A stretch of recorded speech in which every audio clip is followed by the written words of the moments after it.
Salut Magog! Aujourd'hui, on revoit les statistiques de tous les unifamiliales et les copropriétés dans le secteur de Magog avril 2025 contre avril 2024. Et je te fais ça dans une ambiance chaleureuse de chalet parce que je ne suis pas à la maison, mais je ne veux pas manquer une journée avant de te donner les statistiques. Donc, on fait ça tout de suite.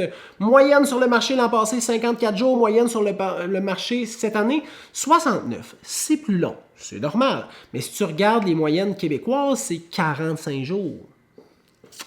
Il y a de quoi qui se passe à Magog et on va peut-être le découvrir dans les statistiques immobilières. Au niveau du nombre d'inscriptions en vigueur, 203 l'an passé, 210 cette année, donc il y a légèrement plus d'offres sur le marché. Au niveau du prix de vente versus le prix qui était originellement affiché sur Centris, on est à 98% l'an passé, 95% cette année.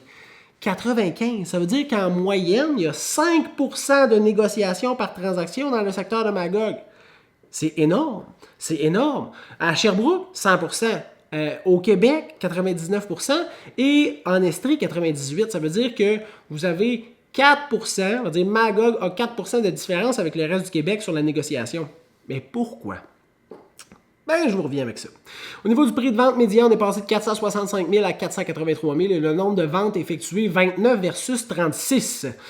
La raison, présentement, le pourquoi il y a 5% de négociation sur les transactions dans ce secteur-là, c'est la sélection du prix d'affichage. Et c'est ce qui fait que les délais sont plus longs aussi dans cette municipalité-là. On peut remarquer le même scénario dans d'autres municipalités, dont une qui est vraiment proche, qui est comme Bromont. Bromont qui a un fort pourcentage de négociation et un délai de vente vraiment long, versus, exemple, Sherbrooke, qui est juste à côté, où il y a un pourcentage de négociation absent puis un délai excessivement court, quasiment à la moitié du délai québécois.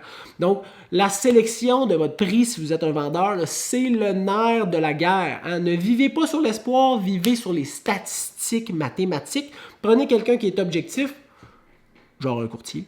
Puis lui, il va vraiment pouvoir vous aider à y voir clair et à prendre la meilleure décision pour vous. Si vous êtes un acheteur, faites attention dans cette municipalité-là. Demandez à votre professionnel de vraiment faire une évaluation sur la valeur de la propriété avant de faire une offre d'achat pour ne pas payer la propriété trop cher. J'espère que ces statistiques-là vous ont aidé. Si vous avez des questions, vous pouvez m'écrire au info@serviceimmobilier.ca, info@serviceimmobilier.ca ou m'appeler au 819-412-4840. Je vous souhaite une bonne fin de journée!